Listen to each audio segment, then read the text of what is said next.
O desejado de todas as nações. Capítulo 47.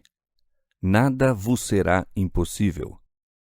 Este capítulo se baseia em Mateus capítulo 17, versos 9 a 21, Marcos capítulo 9, versos 9 a 29 e Lucas capítulo 9, versos 37 a 45. Toda a noite fora passada no monte, e ao nascer do sol, Jesus e os discípulos desceram para a planície. Absorvidos em seus pensamentos, os discípulos estavam silenciosos e possuídos de respeito.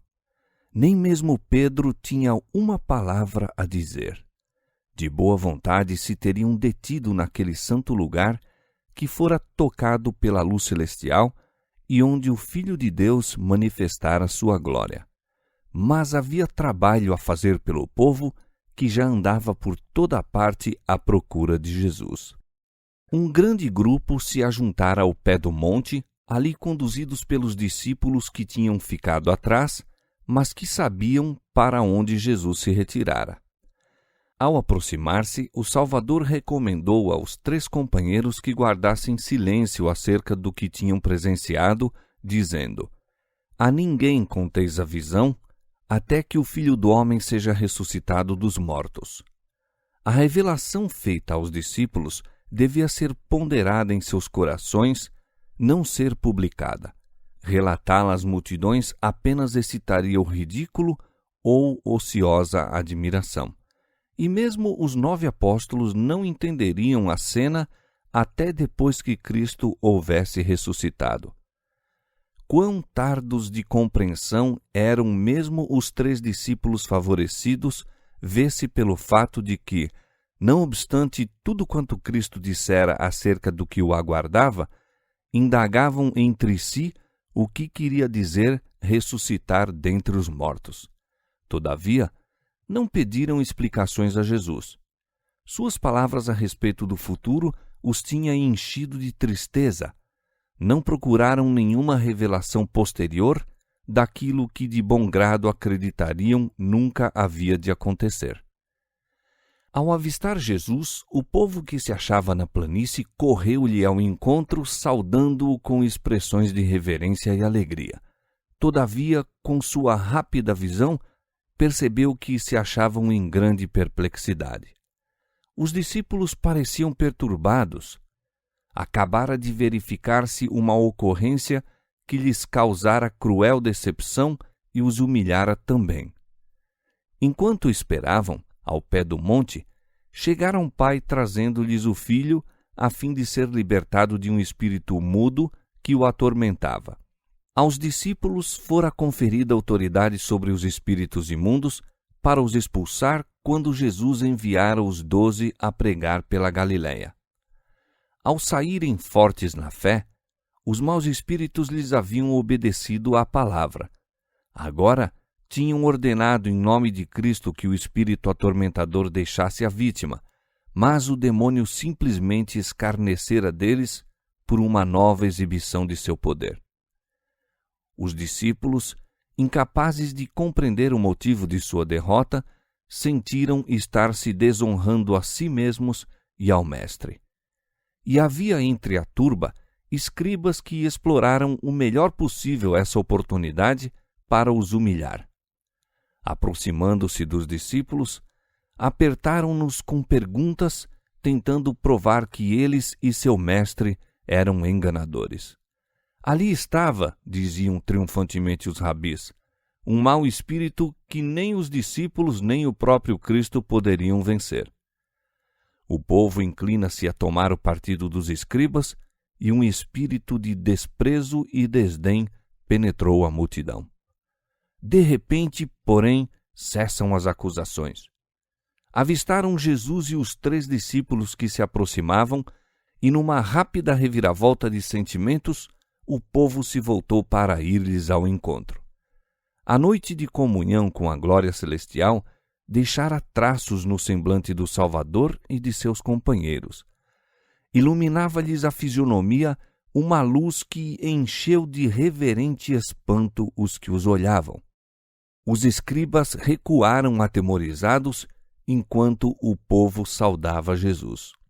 Como se houvera presenciado tudo o que ocorrera, o Salvador chegou ao cenário do conflito e, fixando o olhar nos escribas, indagou: Que é que discutis com eles?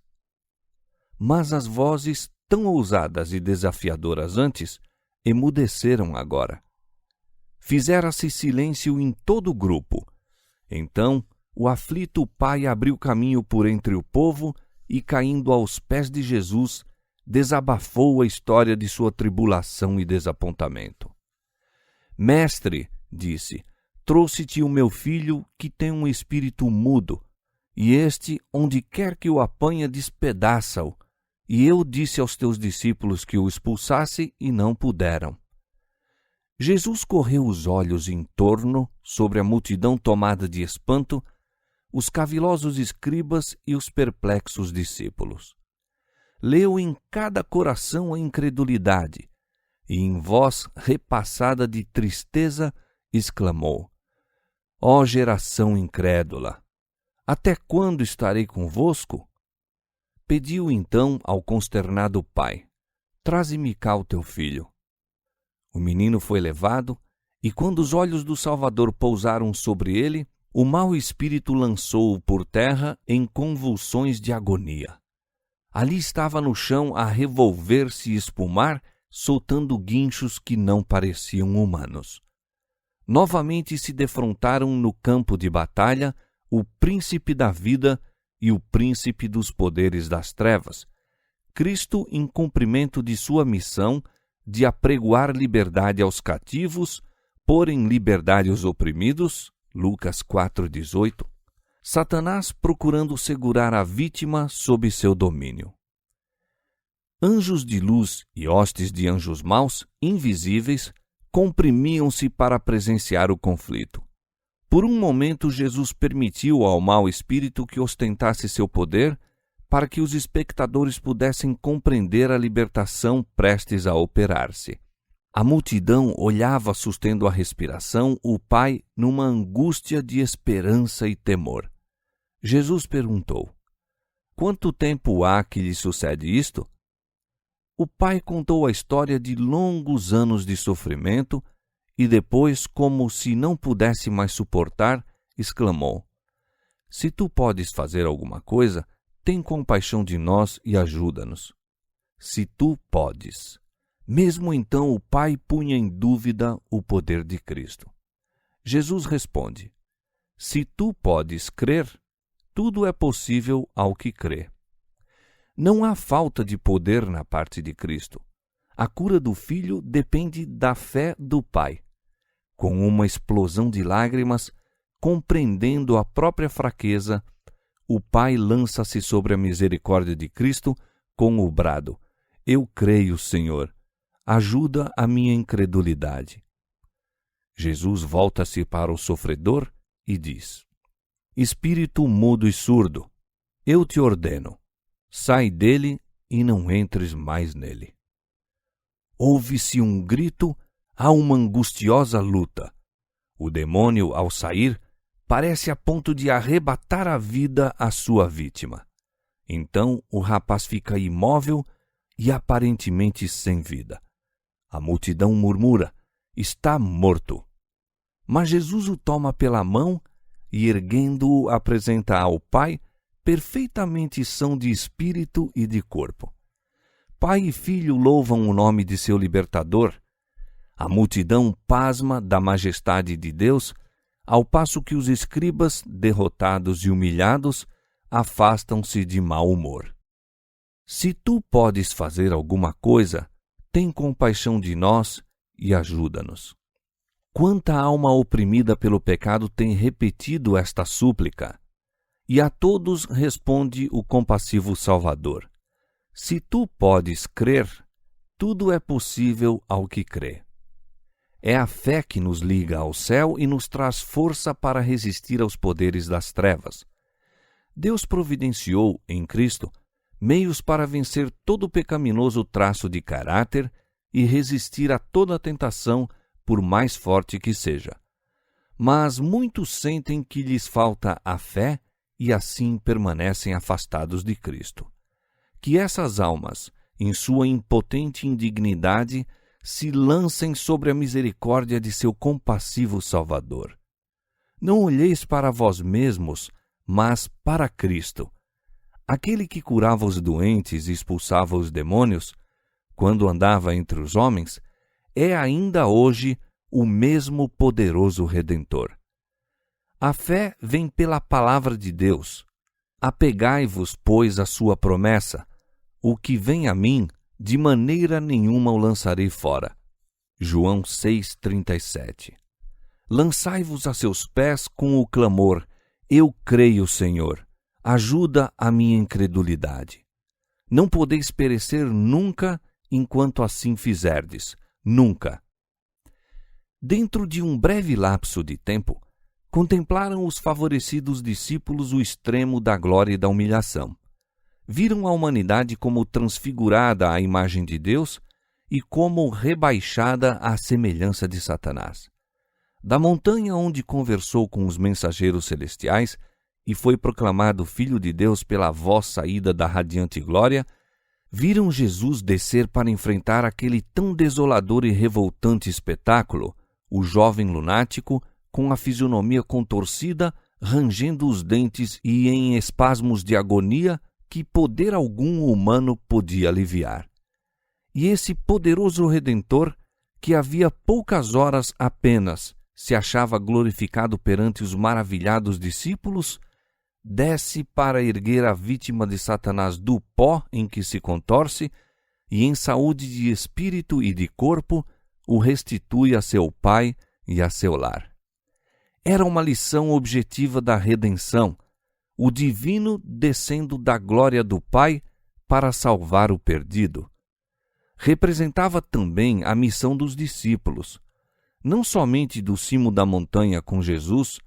Em horas de iluminação espiritual, se deve passar a vida dos servos de Cristo. Há para eles trabalho a fazer na planície. Almas a quem Satanás tem escravizado estão à espera da palavra de fé e oração que os tornará livres. Os 9 discípulos estavam ainda ponderando no duro fracasso que lhes sobreviera e, ao verem-se mais uma vez a sós com Jesus, perguntaram: Por que não pudemos nós expulsá-lo? Jesus lhes respondeu: Por causa de vossa pouca fé, porque em verdade vos digo que se tiverdes fé como um grão de mostarda, direis a este monte: passa daqui para acolá, e há de passar, e nada vos será impossível. Mas esta casta de demônios não se expulsa senão pela oração e pelo jejum. Sua incredulidade, que lhes vedava ter mais profunda simpatia para com Cristo, e a desatenção com que olhavam a sagrada obra a eles confiada, tinham causado o fracasso no conflito com os poderes das trevas. As palavras de Cristo com respeito à sua morte haviam produzido tristeza e dúvida, e a escolha dos 3 discípulos para acompanharem Jesus ao monte excitara os ciúmes dos 9. Em vez de robustecer a fé pela oração e meditação das palavras de Cristo, demoraram-se em seus desânimos e agravos pessoais. Foi nesse estado de sombras que empreenderam o conflito com Satanás. Para serem bem-sucedidos num combate assim, precisavam pôr mãos à obra com espírito diverso. Sua fé devia ser avigorada por fervorosa oração e jejum e humilhação da alma. Deviam esvaziar-se de si mesmos e encher-se do Espírito e o poder de Deus. Somente a súplica fervente, perseverante a Deus, feita com fé, fé que leva a esperar com inteira confiança nele, consagrando-se sem reservas à sua obra, pode ser eficaz para trazer aos homens o auxílio do Espírito Santo na batalha contra os principados e as potestades, os príncipes das trevas deste século, as hostes espirituais da maldade nos lugares celestiais. Se tiverdes fé como um grão de mostarda, disse Jesus, direis a este monte, passa daqui para colar, e há de passar. Se bem que o grão de mostarda seja tão pequeno, encerra aquele mesmo misterioso princípio vital que produz o crescimento na mais altaneira árvore. Ao lançar-se na terra a semente da mostarda, o minúsculo germe aproveita todo elemento provido por Deus para a sua nutrição e desenvolve-se rapidamente num crescimento vigoroso. Se tendes fé como essa, haveis de lançar mão da palavra de Deus e de todos os meios eficazes por ele designados. Assim se robusterá a vossa fé, trazendo em vosso auxílio o poder do céu. Os obstáculos amontoados por Satanás através de vosso caminho, conquanto pareçam intransponíveis como as montanhas eternas, desaparecerão em face da exigência da fé. Nada vos será impossível.